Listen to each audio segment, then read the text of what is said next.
All right, I'm going to thank everybody for being here.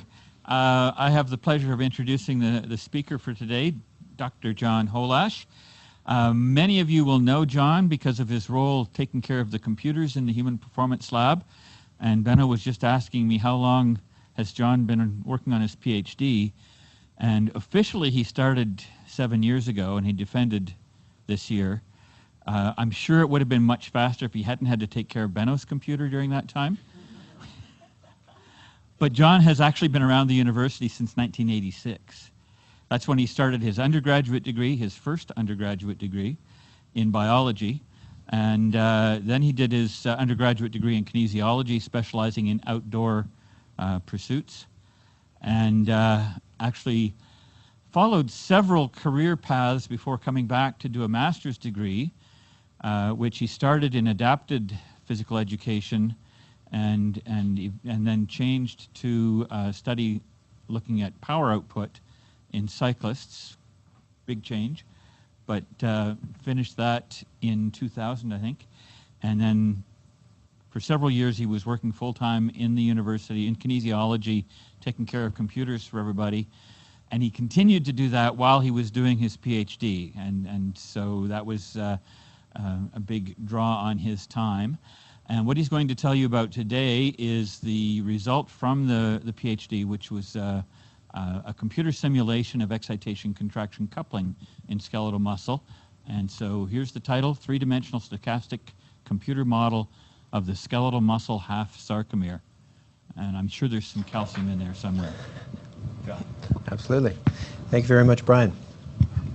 It's always interesting when the person who's introducing you knows more than you put down on your bio. So thank you very much for coming today and seeing my presentation. Over the years, I've presented little bits and pieces of this research to the HPL, so some of it will sound somewhat familiar, but today I'm going to wrap it up and I'm going to show basically everything that we did, and hopefully I'll do that in a timely time.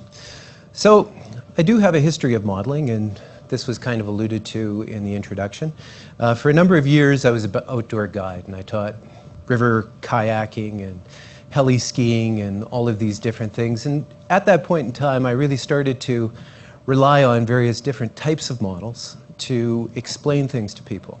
They also found, though, that they were a very useful tool in demonstrating or testing things. And here you see me digging a snow pit, and you would actually dig these snow pits to test and see what the conditions were around you and see how stable the snow was. And they kind of formed a foundation of an interesting tool.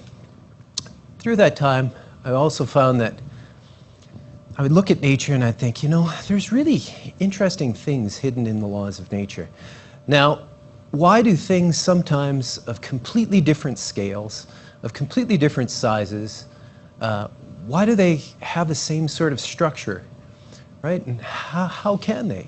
And this, in case you're wondering, we've got one picture here, which is a picture of a river delta taken from outer space. This is the shadow of an oak tree, and this is a kidney that's been digested after they put in a plastic into the vessels. And those things, they all kind of look remarkably alike, or at least I think so. So I'm very interested in the way with structures interact with their environments. And I think muscle is really amazing stuff. When you consider it, muscles are kind of the engines of our lives.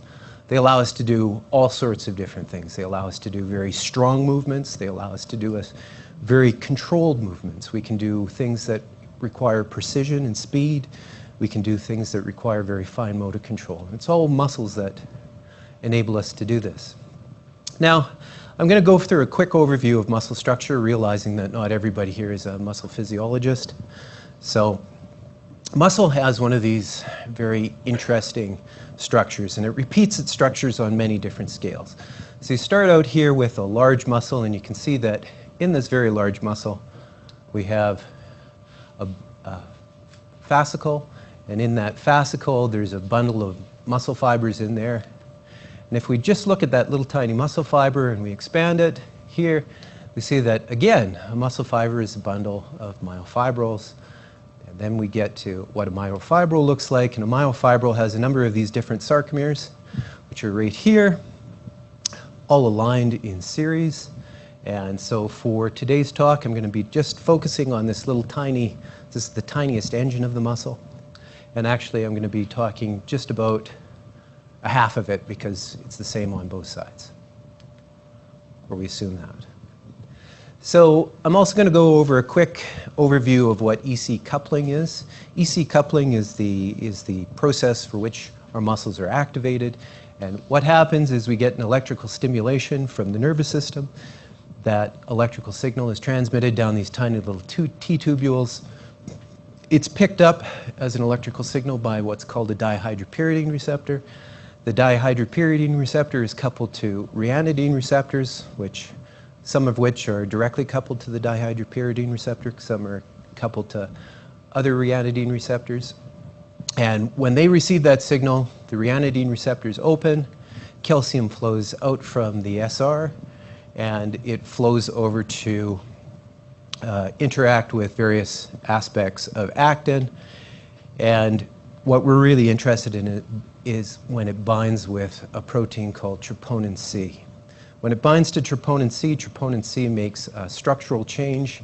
It moves, and these little tiny wrapping structures of tropomyosin move away, and it allows myosin and actin to interact.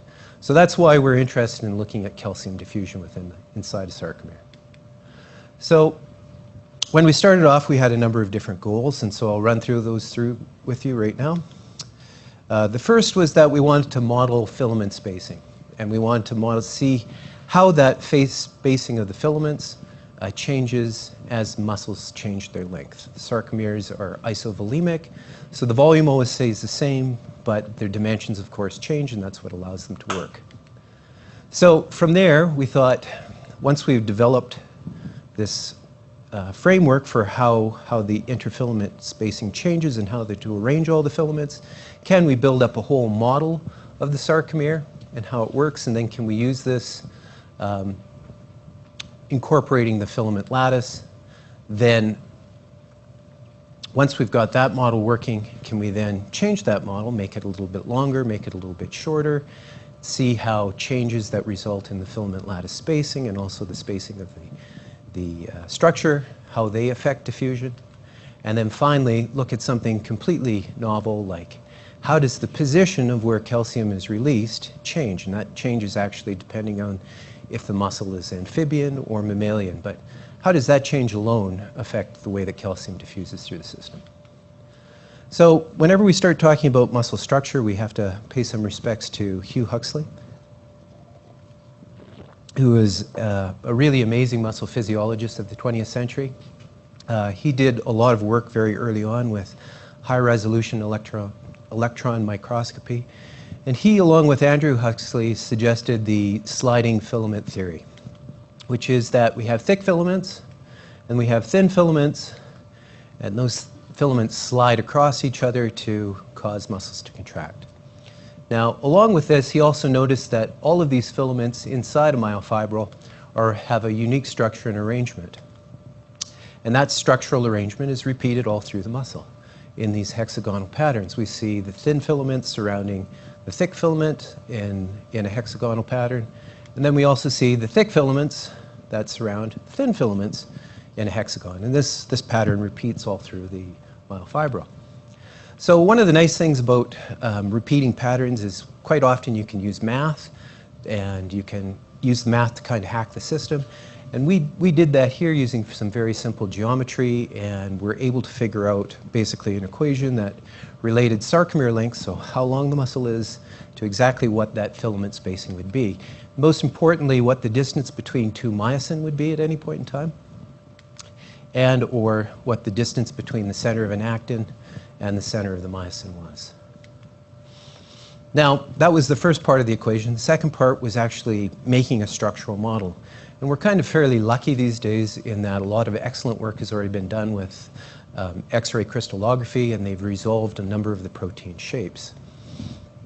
Myosin was done quite a while ago in '93 by Ivan Remont, and you can download these structures directly from a database called the Protein Database, and you can represent them either as a ribbon structure or over here as we've got them as a full surface model.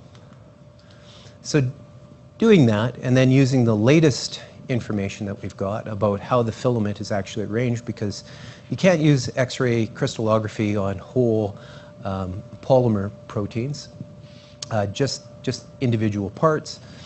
So then we use the X-ray diffraction or electromyography and the results there to reassemble what an actin or a myosin filament would actually look like, how those heads would be positioned on it. And we could do this quite easily. Well, quite easily. It took a long time. Using those two pieces of information, we could then arrange those filaments as they would be within a sarcomere and see how the different lengths would affect the way or the ability for myosin and actin to interact at the different lengths. You can see here that at a very short length, there's a big spacing between those filaments, so they're a little bit harder to reach, but at a long length, that those filaments become much closer together. So using all of that, we then went just from single filaments or groups of filaments, and we built the whole structure of a sarcomere.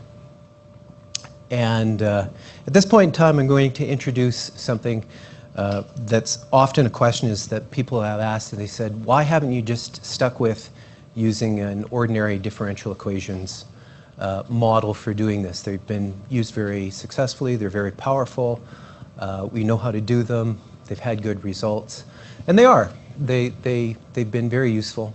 They often have been used to reveal different things that work inside the muscle, and they've been useful in replicating the mass actions of systems. But there's some problems with them that I'm going to describe now. So Schrödinger was very successful in using the model of the Schrödinger's cat to describe something that people could never see, right? Quantum uncertainty. And he did that because he took these really small models and made them big and then described them so that people could kind of more easily understand the paradox that these were generating. So I'm going to take a kind of a similar approach here, and I'm going to describe problems with ODEs with Holash's fish. So if we start off and we're thinking about creating a very simple ordinary differential model, we can start off with a lake, right? Lake, we know the volume, and we can have some fish in that lake. So now we know a volume, we know a number, we can create a concentration that we initially start off with. And then we can think about, we've got fishermen on the lake, actually. We've got a lot of fishermen on this lake. And those fishermen remove the fish from the lake at a certain rate. Well, we don't have much of a model at this point in time, but we need fish coming in, or we need that volume to change, so we can have a little dam, we can have fish up the stream, and every once in a while the fish jumps over the dam and leaks kind of into the model. But we know those two rates. And so now we have basically the structures to create a fairly good ordinary differential equation-based model, right? We know what our volume is, we know what our two rates are, we have an initial constant, and we can use these rates and periods to solve for time. I'm not going to run through the whole developing the ODE for you. And the ODE would chug along and would produce very good results, and we could find out basically what the concentration of fish is on the lake at any period of time. But if we want to know a little bit more about our lake, and we want to know where the fish are at any point in time, or how those areas change with fish over time, we could divide the lake up into sections, right? And I hope all of you initially see what the problem is here. Now we've got 6 sections, we've got 5 fish, and if we plug this into our initial ordinary differential equation, we have 5/6 of a fish in each section. Where in reality, we have some compartments that have more fish and some compartments that have no fish at all. Ordinary differential equation, though, doesn't know this, and it'll chug along happily, calculating 5/6 of fish and more when the concentration increases or decreases. But I need to ask you here, does making an equation or a model that will interact with 5/6 of a fish, does that make any physiological sense? Could you ever catch 5/6 of a fish? No. The same goes for when we start using models. Of course, in our models, we'd have ions instead of fish, but the same problems apply. So where ODEs fall short is they can produce physiologically strange results. Sometimes you're not even aware of them because you're not looking for them. They can fail to account for variations in the physical structure or the conditions. Remember, our lake had all these interesting physical features. We would never know how those interacted with the fish if we just use an ODE model.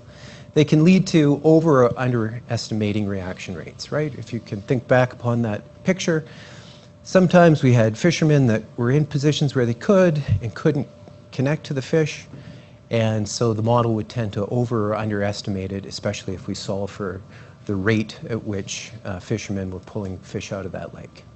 And the mass action results can be somewhat misleading. So we started to build up our model. Now, one of the problems that we first all encountered is that the models that we got from the protein database were great, but they were very high resolution, right? And probably a fun fact that nobody knows, half of an actin filament is composed of around 380 globular actins. These are the things you find out when you're modeling something from the ground up. You can imagine that that would be huge. Each actin filament would be over a gigabyte in size if we were doing this. Even in our 1/8 of a sarcomere, we had over 220 of these. We would have an enormous model that would be very difficult to use. So we reduced all the size, but we paid particularly attention to the volume of the proteins, so that the proteins always maintain the same volume within the model, and that they maintain generally the same shape. But all the proteins were simplified. So when we started building the Sarcomere model, we used physiological data, and we modeled things that normally aren't modeled in these structures. We modeled the SR, we assembled all of the pieces together into filaments, and then we spaced all those filaments together, and you can see how packed it is. So we positioned ryanodine receptors on the model. We positioned circopumps, ATP, the troponin C binding proteins. And here we've stripped away all the actin, so you can just see those. The actin filaments and myosin filaments all together. Then we divided these up into compartments, and the compartments were more just for being able to count what was where. If a compartment had ions in it or it didn't, we were able to calculate all those things. And then we simulated the movement of both the calcium ions and all of the ATP, all the moving elements within there, with a random walk. So we let those, we simulated the pattern of each of them individually so that they could start and wander through the structure, bumping into things that were actually there and interacting with proteins that were there. We did this 10 times for each simulation that we had because it was stochastic, it was noisy. All of these positions for most of these things were established randomly, so each one would behave slightly differently. All the paths would change depending upon there, and we were able to create some very interesting models. This is a model of their actual experiment working. And you can see all of the yellow things bouncing around are ATP. The blue are calcium ions. The blue, when they get buffered by the ATP, turn green. And you can see the whole process of the interaction work here. One of the really nice things about being able to look at a model like this is that once you're finished, you can rewind a movie and you can look at how it's evolving at any period of time. You also notice that on the bottom, the circopumps are becoming active as calcium binds to them. So they go from a dark red color to a kind of medium tan color to a white color when they're bound with 2 calcium. And you can watch the whole system move. We just passed peak calcium there just a millisecond ago. And you can watch it go for the full time of the simulation. You also have the ability to explore the model in 3-dimensional space. So you can look at it, this is just before activation, and you can rotate it around. You can look at the way that the filaments are interacting, and then you can do things like you can zoom in. And this, you see the blue calcium ion depicted in there. All the yellows are, again, ATP. And you can see the way that the filaments interact and how tightly spaced it is in there.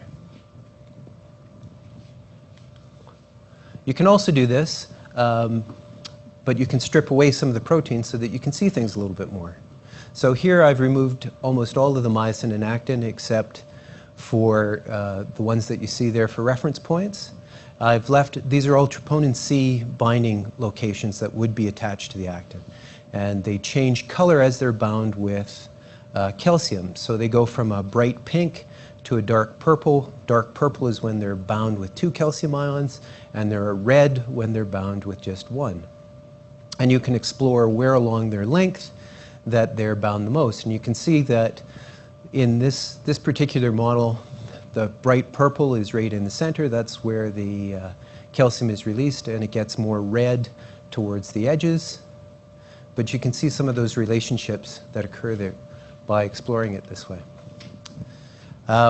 When we actually took the results of what our experiment were and compared them to actual experiment wet lab results and the models of other people, we were really satisfied with the results. Our experiments are right here. This is what our model produced, and this is the experimental result, which is kind of noisy, of Baylor and Hollingworth, and this is their very smooth output from their ODE-based model. And you can see that our model produced the noisy results of their experimental model very well. When we started to look at how troponin C, though, was bound within the model, we started to see some slightly different results than Baylor and Hollingsworth. When we looked at most of the, now part of these results are different because there's a different time scale in the 2 experiments. But when we look at the Baylor and Hollingsworth model for how much troponin C was bound to, or how much troponin C was bound by calcium, our results, again, pretty much match what their results are in most of the compartments, except for the compartment that's furthest away from where the release site was, which is way down here in the amount that's bound, which would relate to a value that would be there on the Hollingsworth and Baylor's example. So something is going on. The calcium is being, our results further showed that the calcium was being distributed more towards the Z disk line than all the way towards the M line, and definitely not uniformly. So then we took these initially good results and we expanded it. We shortened the sarcomere by 500 nanometers and we expanded it to by 500 nanometers so that we had 3 conditions, length conditions. And we ran all the same tests. We did 10 for each example. And we came up with these results. And one of the things that kind of surprised us a little bit was that in the general alveolar calcium transient for the 3 different models, there was no change. They all looked exactly the same.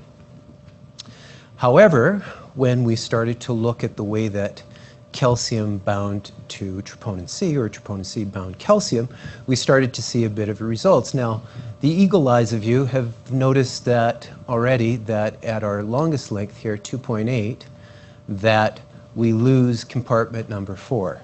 We actually don't lose compartment number 4 here. It's still in there, but because of the change of length, that compartment no longer contains any actin, right?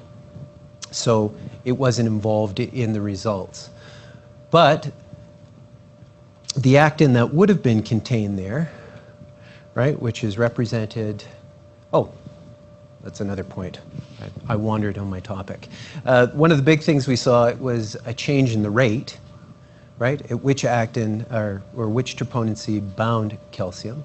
So there was a rate change, and then an amount, which is what I was talking about before. Now, that result there was what was bound to the troponin, but that troponin in the previous experiment in 2.3 was actually composed those 2 compartments. So the same piece of troponin that is down here represented in this, because they've all shifted in length, becoming a little bit narrower and a little bit longer, the compartments. These 2 compartments were the compartments that housed that troponin that's down here. Now, you might not think that that's a very big difference for the large change in size that we had, but you need to consider something that we kind of looked at. When you think about the distance that calcium moves from where it's released to the end of the troponin filaments, that really doesn't change depending upon length, right? The actin filaments are tied down in the Z disc here, and they don't go any further when the muscle expands or contracts. And the triad, which is where all of the release sites or the ryanodine receptors are located, is always located about 500 nanometers from the Z disc, and this doesn't change no matter how long or short the muscle gets. So ultimately, the relationship between the distance from where that calcium is released to the ends of the actin filaments never changes. Actually, it becomes a little bit closer at longer lengths. So the fact that we saw a decrease in the amount of calcium actually getting to there, and such a large decrease, is actually quite significant. So then finally, as our last study, we looked at changing keeping everything else the same, which is something that you can do in a model that you can't do in real life. We kept everything the same, except now we moved where the calcium was being released from. And we moved it right down to where the Z disc is normally. And it's there. And that's the position where it gets released from an amphibian muscle. So then when we looked at that and we looked at the calcium profile or the calcium transient, we saw actually a really big change. Now you got to remember, there's no more calcium being released here. Calcium isn't being released any faster. And we haven't changed any of the interacting proteins inside the model, but suddenly we see a very large change in the calcium signal just because we've moved the position of where calcium is being released in it. And that was something that was really interesting. A lot of times when people have seen this results, they say, oh, it's because in frog muscle there's calcium-induced calcium activation and more calcium is released and this and that. But in our model, we showed that that can happen, or that happens, and nothing changes, which is interesting. The reason that happens is that when you think about it, when you release calcium in the middle, calcium can diffuse in both directions, and it can be bound to troponin C receptor sites in both directions, and it also can be bound to ATP in both directions. When you move it to the Z disc side, and it's only released, it only has one direction that it can go to before it's bound to buffers or its final troponin C binding sites. So it has to travel twice that distance, and there's less available binding sites for it to interact with. And that's why we see this large change in the calcium transient. And again, when we looked at how much troponin C ends up being bound, it's not really a surprise that we see a large change in rate again. Because we've got this large increase in the amount of calcium that's free, we see calcium in MC0, which is the compartment that's directly beside the Z disc line, become saturated rather quickly compared to the compartment MC2, which is right over the ryanodine receptors in the mammalian model. And we also see a real change in the rate at which troponin binds to, troponin C binds to calcium in the most distant compartments here, which is MC4. And ultimately, the overall amount is quite a bit different. So our generalized findings were that we were very successful in developing their three-dimensional skeleton model structure. It produced results that were mostly very similar to the experimental results seen by others. That the distribution of calcium following a stimulation is affected by the myofilaments, right? Ends up more in one side than the other. This anisotropic distribution of calcium is further affected by length, and that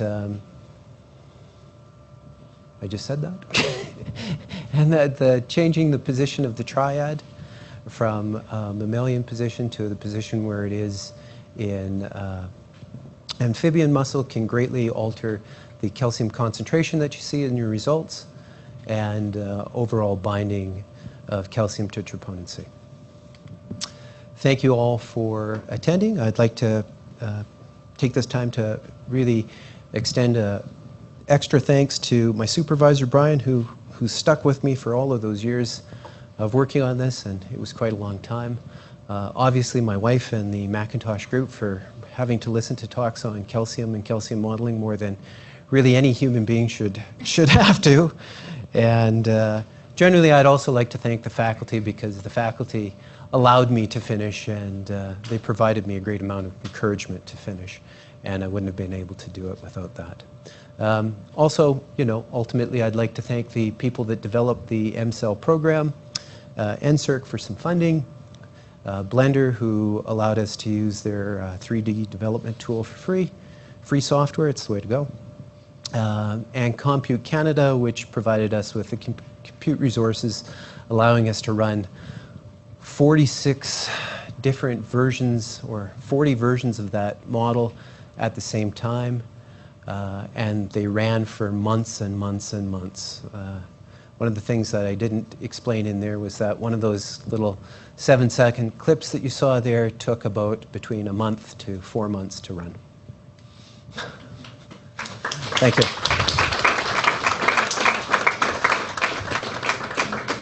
Thank you very much, John. Well, floor is open for question.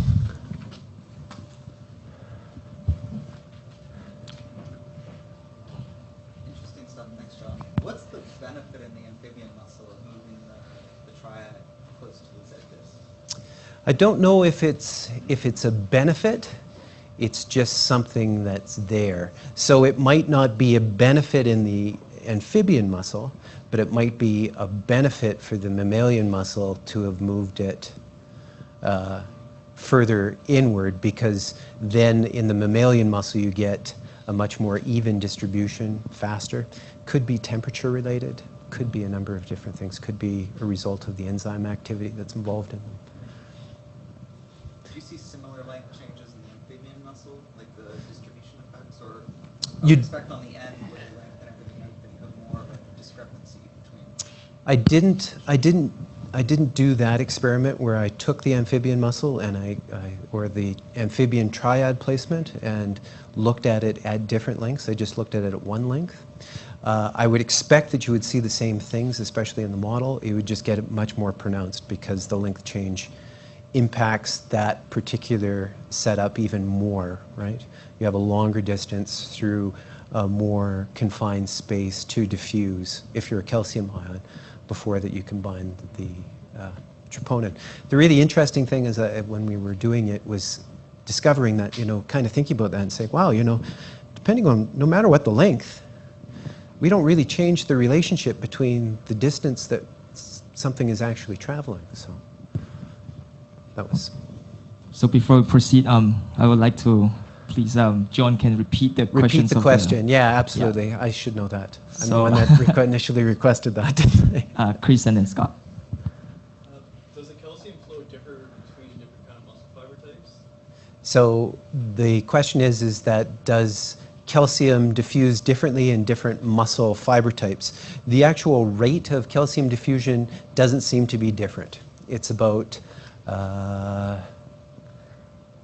I can't remember the exact rate, that a constant that was used in my experiments or has been determined before. But what they've done is that they determine the diffusion speed by measuring it in solution and then measuring how the concentration changes over time. We know what the diffusion equation relates back to from Fick's equation. It's also the heat equation, and you can calculate that value fairly simply. So they've measured it there, and then they add it to the model. And actually, one of the things that they've done in the model is that then they slowed it down.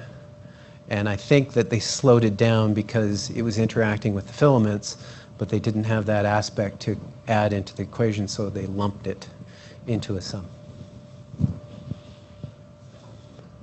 So in your model, the velocity of a calcium ion, is that just dependent on temperature? Or how do you match the time scales so well to the experiment? And it would be almost spooky to think that if that's a velocity you expect calcium ion to go at 37C, and you get it so well. Yeah, the experiments weren't done at 37C, they were done at 16 Celsius. Yeah, and that's exactly the temperature that they determine the speed or the diffusion of the calcium ions at. And because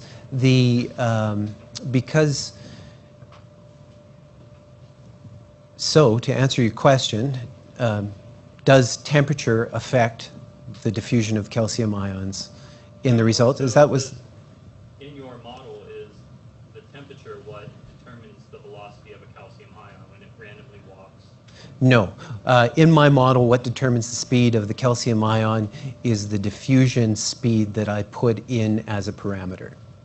So that diffusion speed was determined experimentally, and then it was put into my model, and then the model exactly matched the experimental results, which was awesome. It would be neat if it also was reconcilable with the temperature you'd expect a calcium ion to move at. Yeah. CNC. Yeah, and it does ultimately, right? Because the two values are changed. That was one of the initial things that I did to actually test my model out in the really early development stages when I was just building it up, is I had an empty tube and I thought, you know, I'm just going to test if this engine that I'm using works correctly. And so in that model, I had a measurement compartment that was a known distance away from where I started. I started a diffusion example. I measured in the measuring compartment over time. I had those results. I looked at the distance, the volume, and I worked it back with the fixed heat equation, and it solved my initial conditions. Could you please explain the model a little bit more? Absolutely, absolutely. I ran through that quite quickly. So the actual stochastic model that we developed was a three-dimensional computerized mesh. So within a computer program called MCell, we took the physical structure of a sarcomere and we developed protein structures that would go into it. We arranged them as they would be found with... You say we develop protein structure. Okay, so... A mathematical process? Or No, the development of the protein structure was we had a high-resolution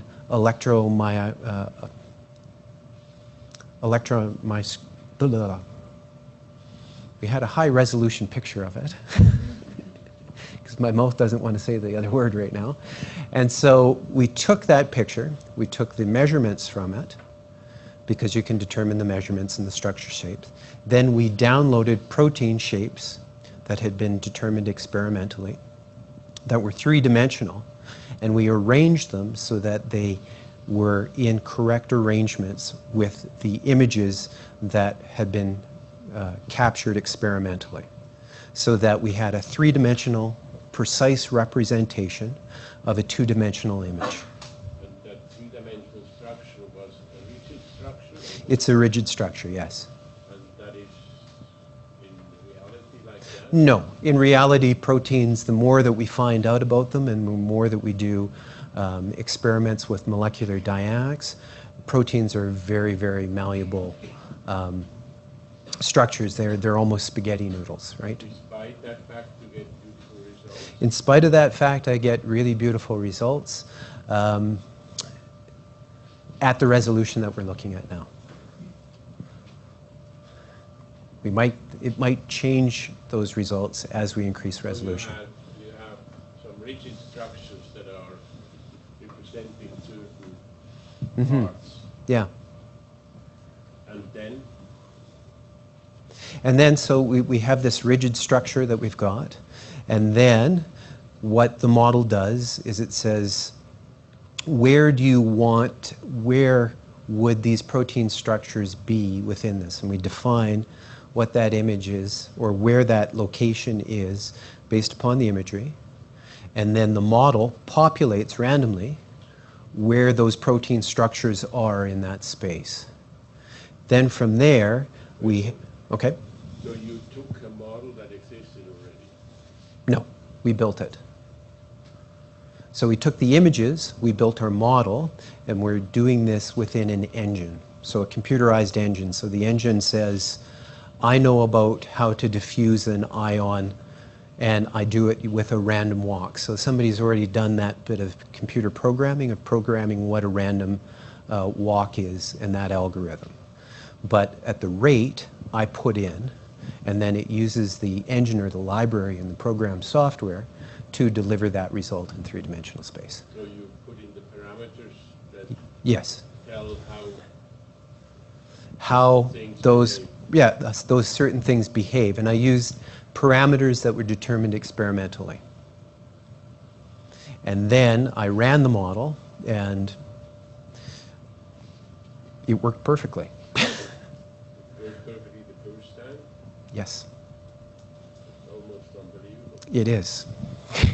It is. I was a bit surprised at it. Now, The typical way how models are done is that they develop the model and then they fiddle around and change certain parameters till they get results that are experimentally similar. absolutely. And you didn't do that. Absolutely. I didn't do that at all. Now, that said, there are things that I advanced as I developed. The first models that we had were fairly crude, and I refined them over time, and I labored with things like how to increase more ATP, because we got results that looked perfect, but the values were way off. So the values were way off, so I thought, what am I missing in this model that exists in reality that I don't have? Well, I don't have ATP buffering it. So I it put, didn't work the first time. yes, it didn't work the first time. It produced results that I could see were in the right area, but I didn't alter any of the experimentally determined rates to get there. I just made it more realistic. And then as I made it more realistic, it worked better and better and better and better. Means you adjusted the geometry. I added things into the model, like I added ATP. I didn't adjust the geometry. Of course. Thanks, John. Did I fully answer that, or anything? Okay, there'll be others. Okay. Maybe, if I remember correctly, the force-length relationship of the muscles are kind of shifted to longer length at submaximal contraction intensity. Is that correct?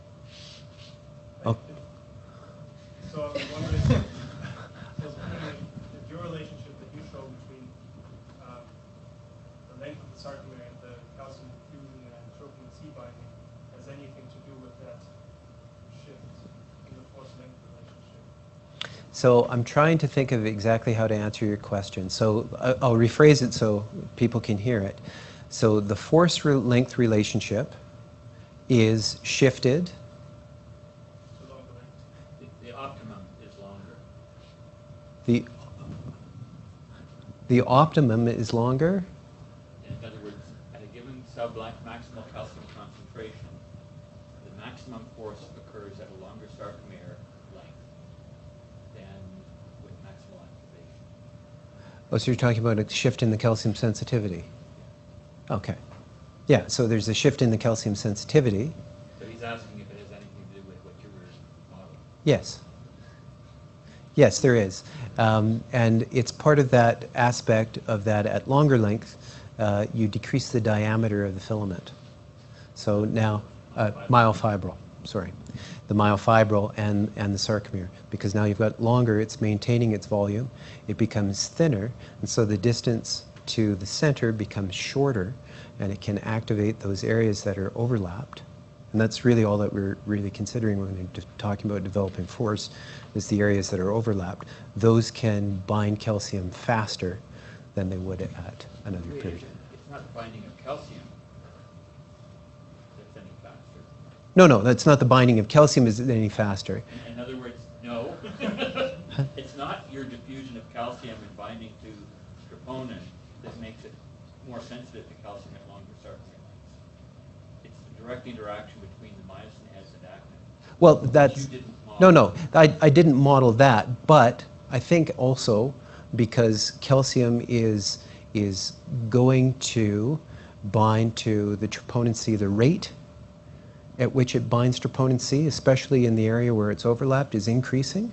Okay, if I told you this property is present in skin fibers, Then I would say it has nothing to do.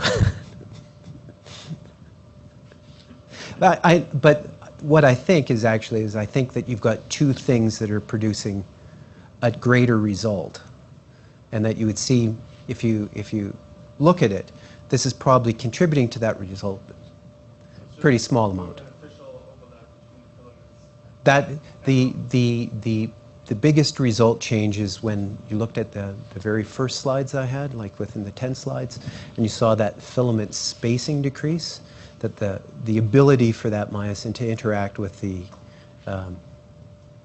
thick and the filament ability to interact is much, much closer together. So it's way easier for those to interact, and that's the majority of why you're seeing that result.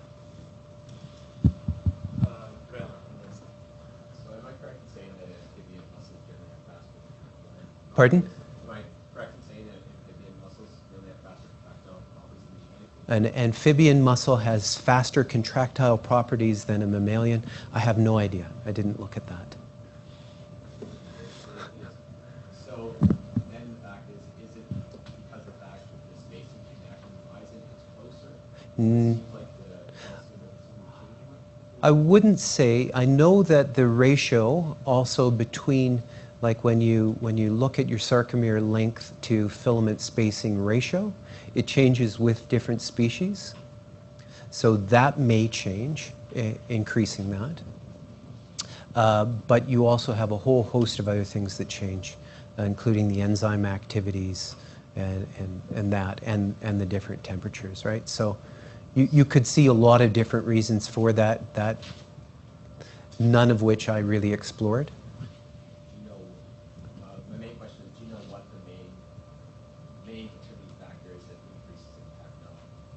Do I know what the main contributing factor that contributes to contractile speed?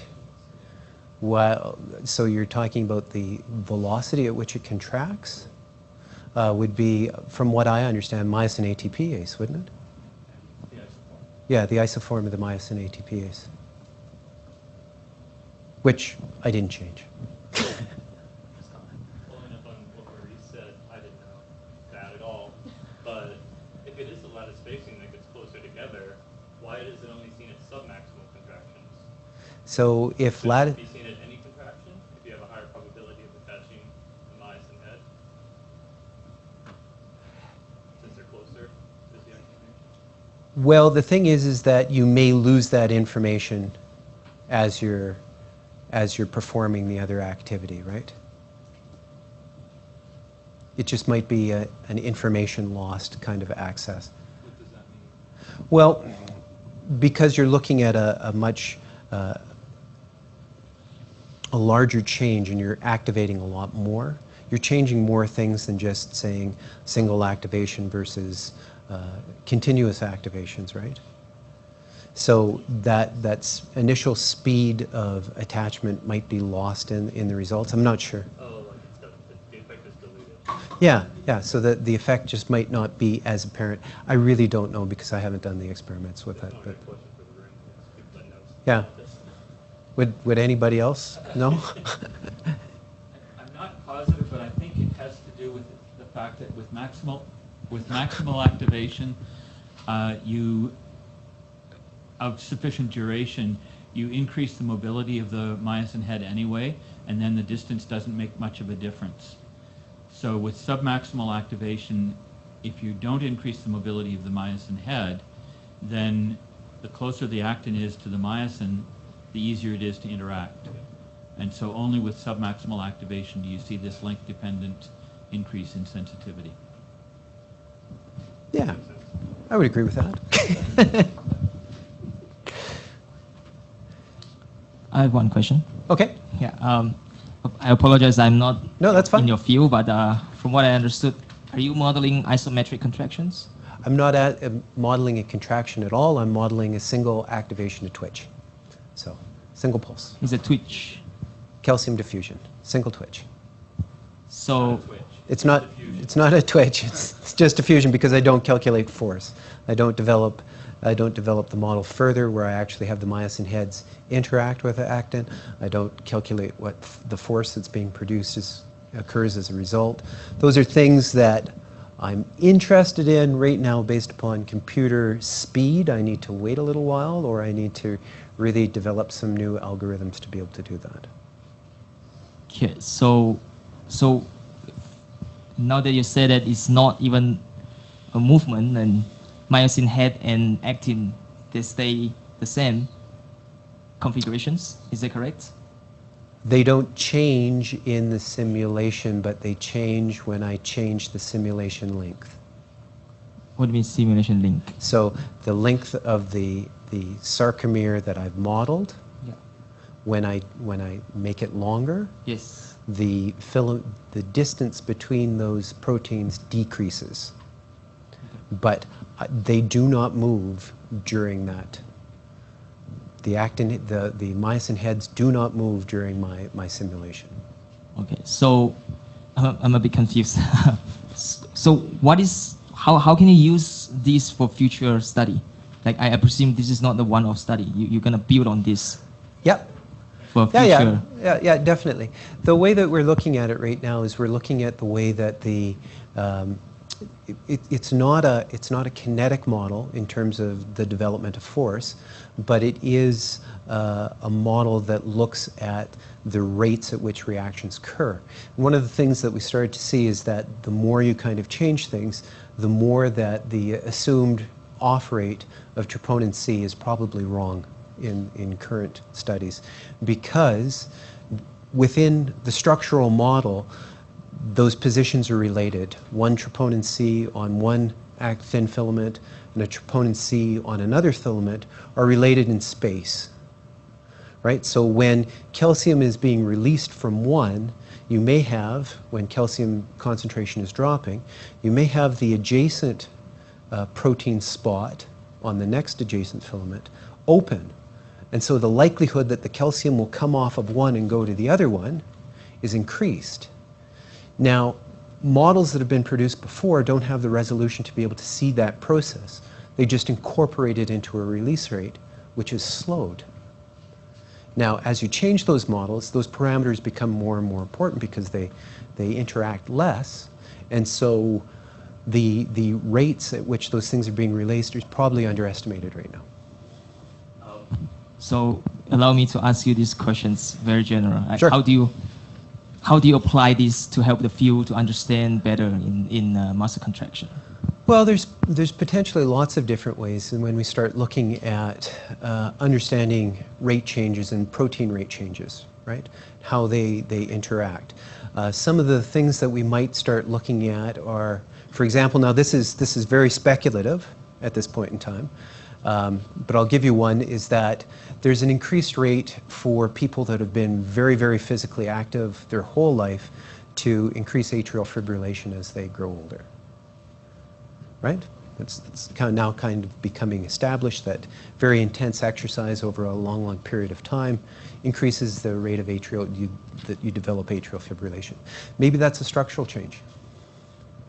Right? That's something that we could explore with this type of model.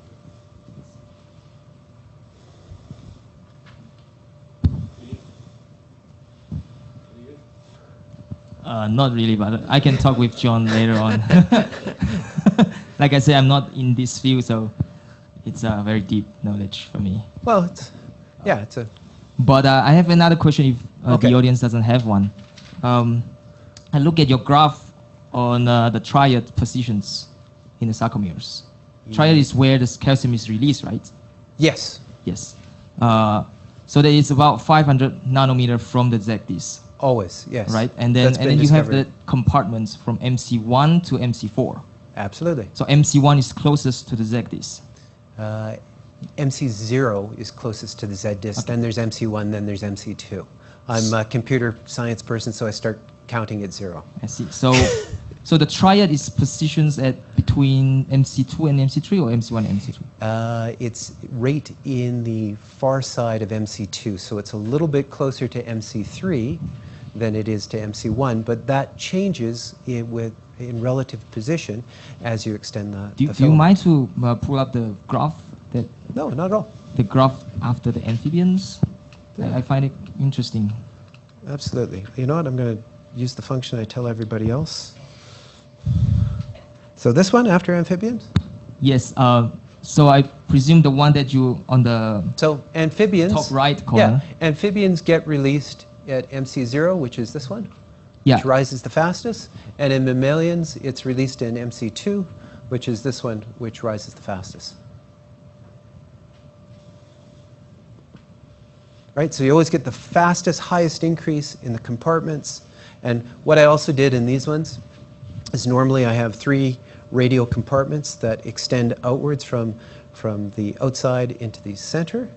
I unified all 3 of those together to kind of simplify the results, because you could start talking.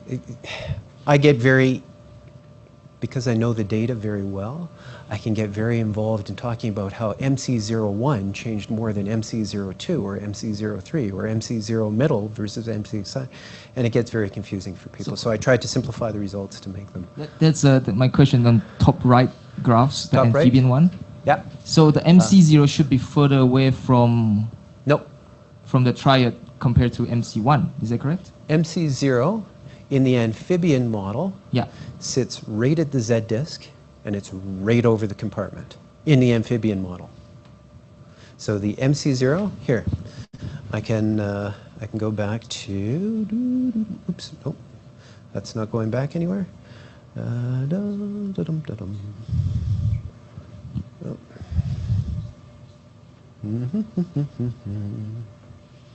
So I know I have this somewhere in here. All right. Here we go.